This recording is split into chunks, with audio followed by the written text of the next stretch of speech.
Hello everyone, this is Vipul Purohit and I welcome you back to my YouTube channel. My dear friends, this is one more session with respect to the chemistry practicals. And as you can see, the heading is Determination of Amount of Strong Acid Conductometrically. Okay, so it's an instrumental titration. When you talk about strong acid, so obviously it has to be titrated against a base. You have carried out this type of a reaction in your lower classes by simple acid-base titration using an indicator such as phenolphthalein. That is one of the best indicators which is used for titration of a strong acid against a strong base. But here, my dear friends, we are going to carry out the same experiment, but then the methodology is different. As I said, this is an instrumental technique, and the instrument that we are going to use is called as conductometer. Yes, my dear friends, conductometer is an instrument which is used to measure the conductance. Now, when I talk about conductance, it's all about the extent of flow, the ability of flow of heat as well as electricity, that is called as conductivity. Now, for that purpose, the most important requirement of flow from one point to another, and that is energy. The another word for energy, we call it as charge. And therefore we say the charge species in the free state are going to be responsible for conductivity. And the charge species, you know very well, are called as ions. So ions in the free state are generally responsible for conductivity. So here when I talk about a strong acid, now strong acid is an acid which is going to release H plus ions very fast. So the best example I can take about a strong acid is HCl. So when I bring about the dissociation of HCl, I am getting H plus Cl minus. So I am getting ions, and they are responsible for what? Conductivity.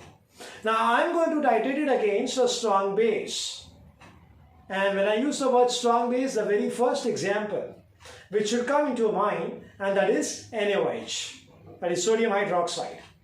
So here basically the titration that we are talking about is HCl versus NaOH. Alright?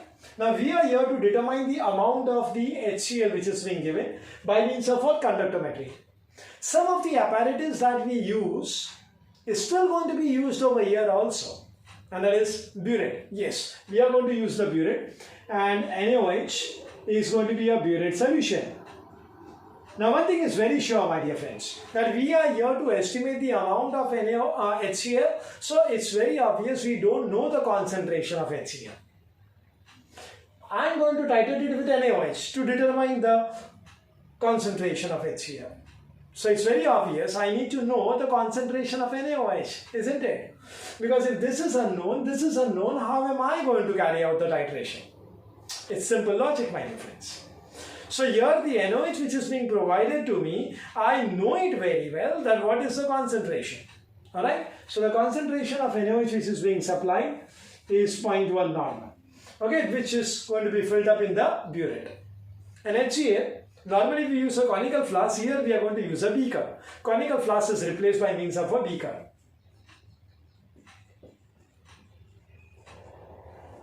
Now initially I will be getting HCl in a standard measuring flask. I am going to dilute it up to the mark, and then I am going to transfer it into the beaker. Generally the standard measuring flask is a capacity of 100 cm cube. So the given amount of the HCl is being diluted up to the mark, and then from that 10 ml is going to be prepared out in the beaker. Okay, initially HCl is not given in the beaker. Initially it is given in the standard measuring flask. Of course, I will be explaining you the procedure as we go along with this particular session. So initially I am trying to explain you the theory behind this experiment. How is the changes going to take place as far as the conductance of the solution? Okay, and that is, the reaction, as I say, is very simple, which everybody knows. It's HCl plus NaOH, and that is going to give me NaCl and water. Okay. Now, my dear friends, if you try to compare HCl along with NaCl, then what are you going to conclude over here? That H plus ions are replaced by Na plus ions. Okay, compare HCl and NaCl. So H plus ions is being replaced by what? Na plus ions. Now, if I say C stands for conductivity, if C stands for what? Conductivity, or we call it as conductance of the ions, then I'll just tell you, H plus ions have got a higher conductance as compared to that of Na plus. H plus ions have a higher conductance as compared to what? Na plus. So now see what happens is, as I am going to add drop by drop NaOH from the burette into the HCl, okay, the given acid solution, the H plus ions is getting replaced by Na plus ions. So that means what we say is the conductance, the higher conductance of H plus ions is now being replaced by the lower conductance of Na plus ions. Initially, okay, I hope you understand the word initially. In the beginning, HCl has got a higher conductance because of H plus ions. Because of H plus ions. Now, the addition of NaOH is going to take place in the HCl, and this is what is happening. So what will happen is, slowly and slowly, the conductance will start decreasing. And it reaches a minimum value. Okay, it reaches what? A minimum value. Goes on decreasing, decreasing, decreasing, and it reaches a minimum value. Now, at this stage, what is going to happen is that the H plus ions of HCl combines with the OH minus of NaOH, resulting in the formation of what? Water. Okay, this is what is the simple part. Once again, I repeat, H plus ions of HCl combining with the OH minus ions of NaOH, resulting in the formation of what? Water. Okay, and as a result of which, and the side product is what you're getting is NaCl, so the conductivity decreases. Alright? Now, a stage is reached, when I'm talking about a minimum value. A stage is reached where entire HCl, the given amount of HCl is neutralized. It is what? Neutralized. This is what I say when I am having a minimum value. Now what is going to happen is, after the complete neutralization of HCl by NaOH, the next drop of NaOH which I am going to add from the burette. So when I am going to add NaOH from the burette, I am actually adding what? Na plus and OH minus ions. Now previously what was happening is, as long as the beaker contains HCl, the OH minus of the added NaOH combines with the H plus ions of HCl, giving water molecule. But now, when the entire HCl is neutralized, the OH minus of the added NaOH, okay, does not have any H plus ions to combine with. And thereby, water molecule formation doesn't take place. Or in other words, the added OH minus remains as it is. Okay, so what I would like to say is, beyond this minimum value, the added OH minus is unneutralized. And this OH minus ions have a higher conductance. And therefore we say the conductance starts increasing. Okay, so initially there is going to be a decrease, and then there is going to be what? An increase. So if we want to find out the equivalence point, okay, see what we used to do is during the titration is the color change. Okay, phenolphthalein we are going to use, and it becomes colorless to pink, or pink to colorless, depending upon what is the burette solution. But here we are not adding the indicator, so there is no color change. So how are you going to assess that yes, the equivalence point is being a thing, and that is from the value of the conductance. At every drop of NaOH, you're going to note down the record of the conductance value.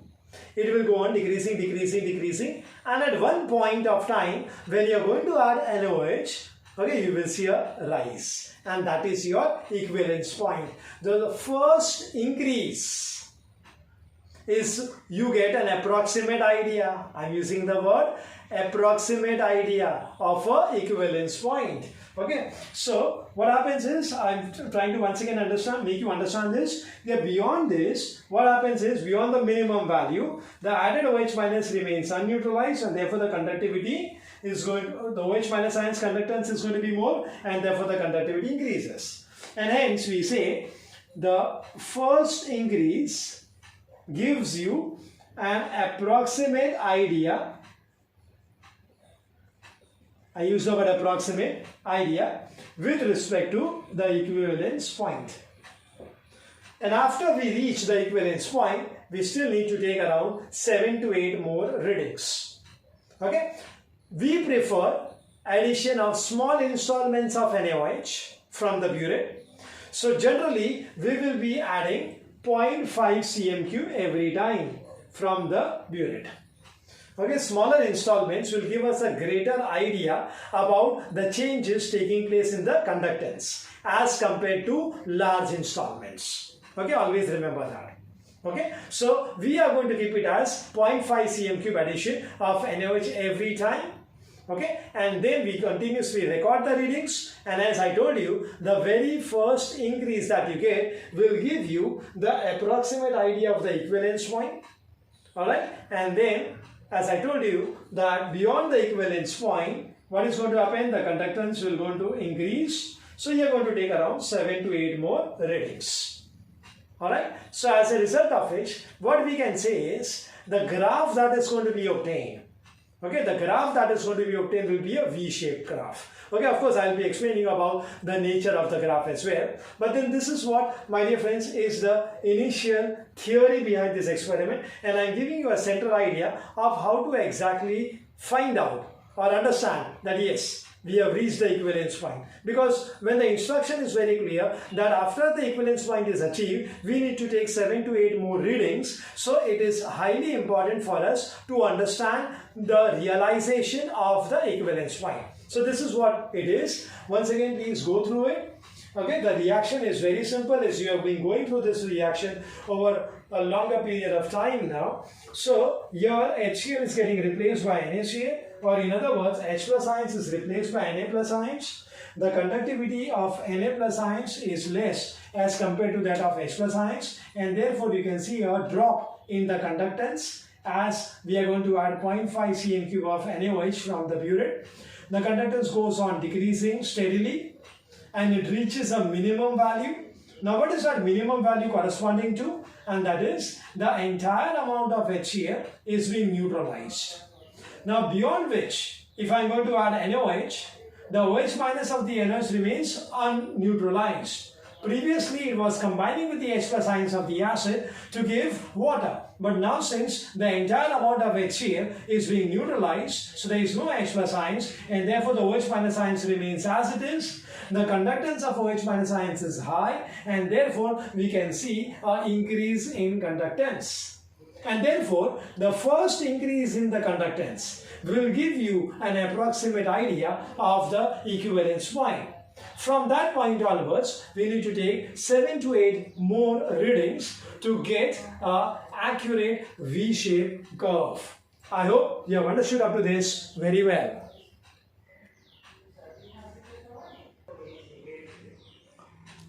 Okay, my dear friends, I hope you have understood the theory behind the experiment. And I was explaining about the nature of the graph. So here we go with respect to the graph.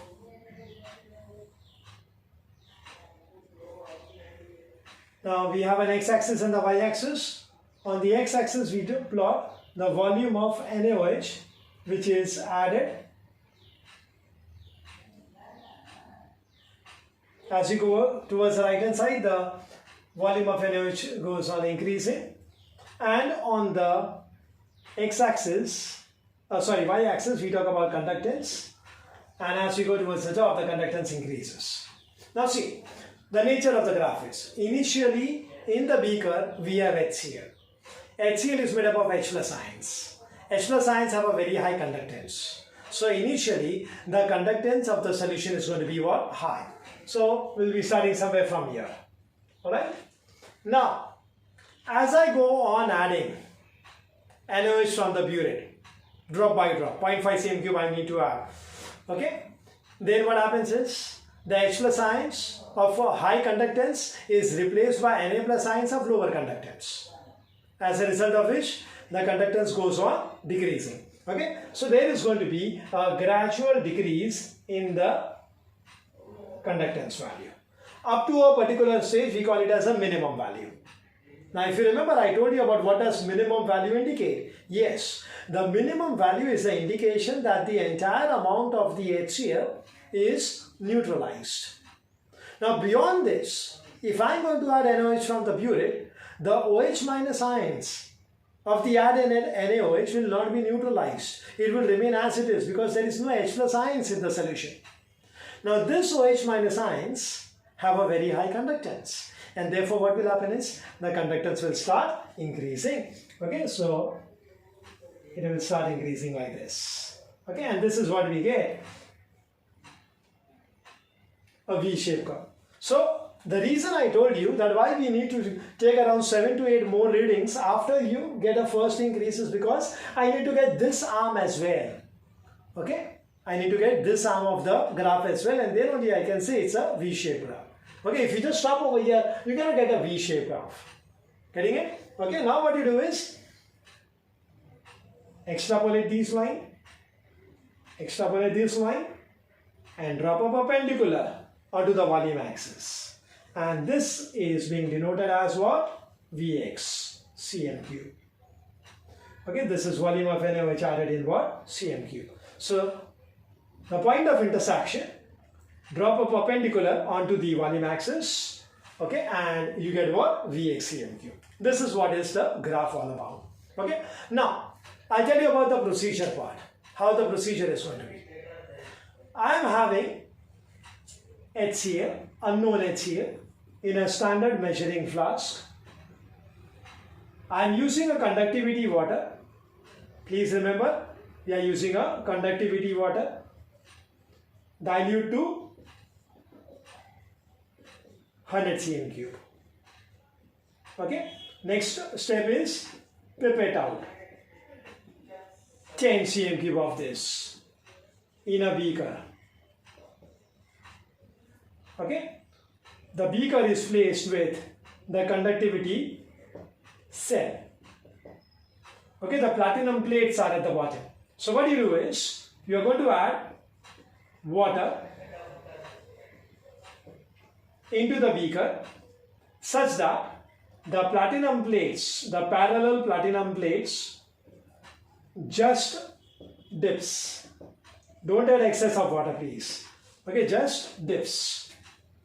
Alright, once again I repeat, HCl is being given in a standard measuring flask.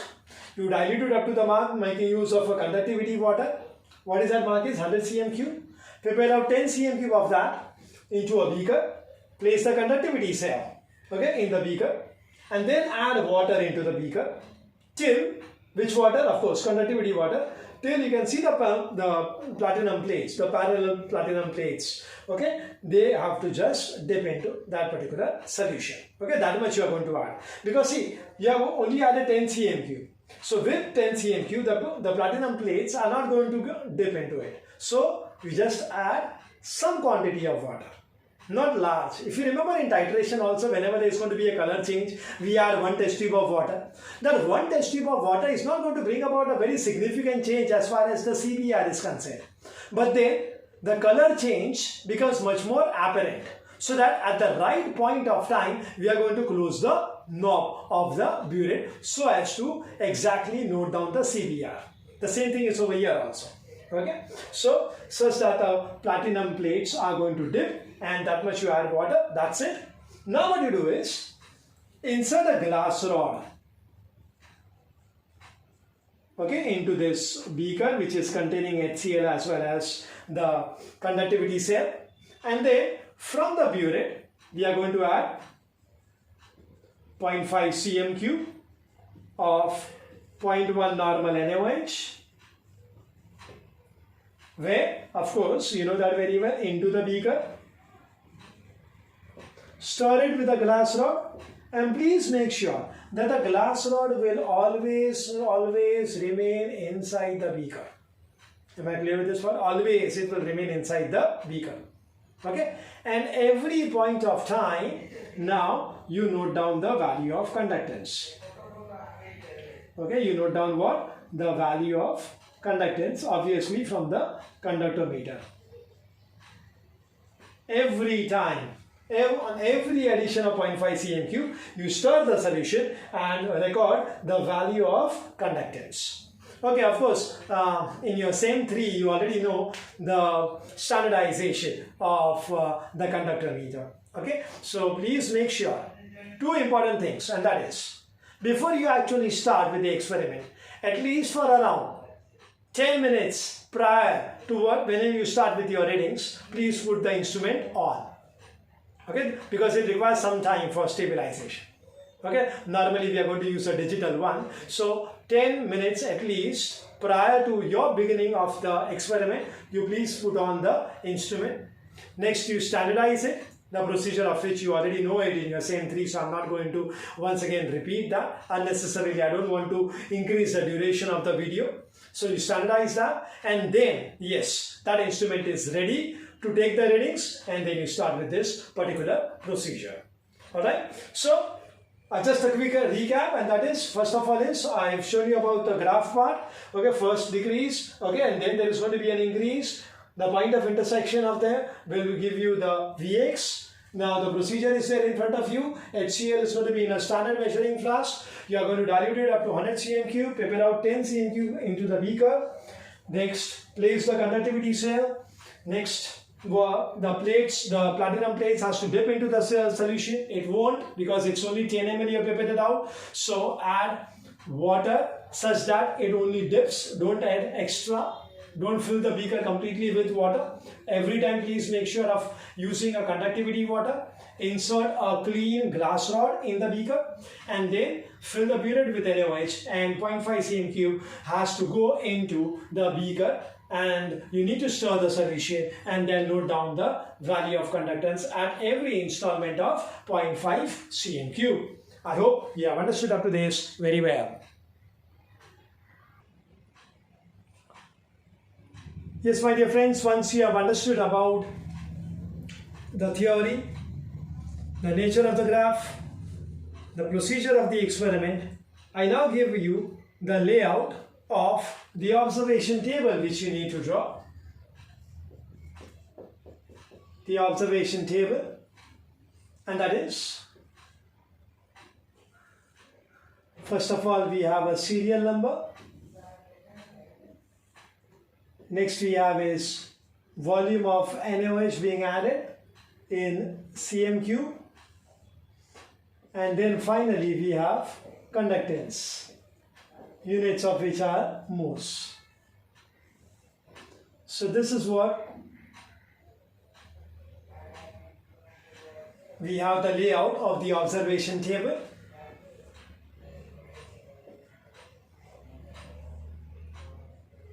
The serial number 1, 2, 3, 4, 5, 6. Volume of the NaOH added, you can start from 0, 0, that is before addition of NaOH, whatever is the conductance value of HCl. As I already told you, since HCl contains H plus ions and it's going to be a strong acid, so obviously its value will be high. Okay, and then we are always adding in installments of 0.5, which I have already told you. So in this way, you can continue like this. Alright, so this is what we have, the observation table corresponding everywhere to every addition. You are going to report the value of conductance.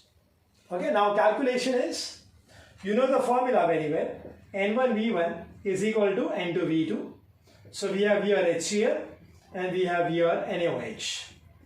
Alright, let us consider as X as unknown, so I will call it as Nx into the volume of HCl I have taken as 10 cm3. Normality of NaOH we already know it is 0.1, and we have got Vx. What we will do is, I won't use the word X over here because I just use clearly normality of HCl. Okay, so normality of HCl, we will be getting it as 0.1 into Vx divided by 10. Okay, this is what we get. So that will be also equal to 0.01 into Vx. Okay, that will be the normality of HCl. Understood this? Okay. Now next part is, the calculation part. What we can say is, okay, the 10 cm cube of diluted HCl corresponds to Vx cm cube of 0.1 normal NaOH. So the total stock solution, if you remember, we had was 100 cm cube. So 100 cm cube of the stock solution of HCl will correspond to 10 Vx cm cube of 0.1 normal NaOH. Okay, that you need to remember. Next thing is, you also need to remember, and that is 1000 cm cube of 1 normal NaOH corresponds to 36.5 grams of HCl. Okay, now see, when we talk about normality, we have to talk about equivalent weight. When we talk about molarity, we need to talk about molecular weight. I hope you understand the difference between the two. Alright, so here when we talk about HCl, in HCl there is only one H plus ions, and therefore the equivalent weight and the molecular weight are same. So H mass is 1, Cl the mass is 35.5. So 35.5 plus 1 gives you what? 36.5, and that is what you have.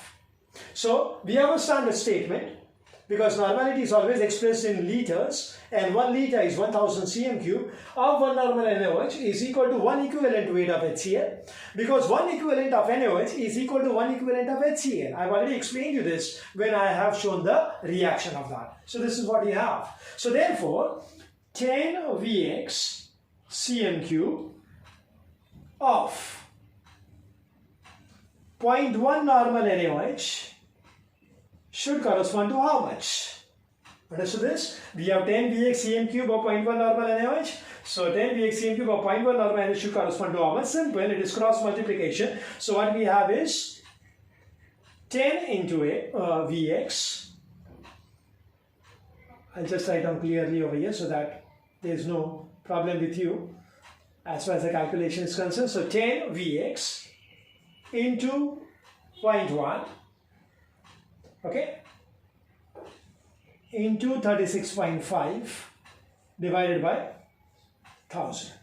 Okay, this is going to give me, whatever I get is the grams of HCl, and that is what is the amount of HCl, which was the aim of the experiment, determination of the amount of the strong acid conductometrically. So in simple words, once you get the Vx value from the graph, remember that graph value, okay, the V-shaped graph, the point of intersection, okay, once you get that Vx value, you substitute over here and you get the answer. Okay, so whatever the Vx you have, you multiply by 10, multiply by 0.1, or in other words, it's simple. What you can do is, still you can simplify it, and that is 10 into 0.1, okay, gives you 1. So in simple words, the Vx which you have from the graph, multiply by 36.5 divided by 1000.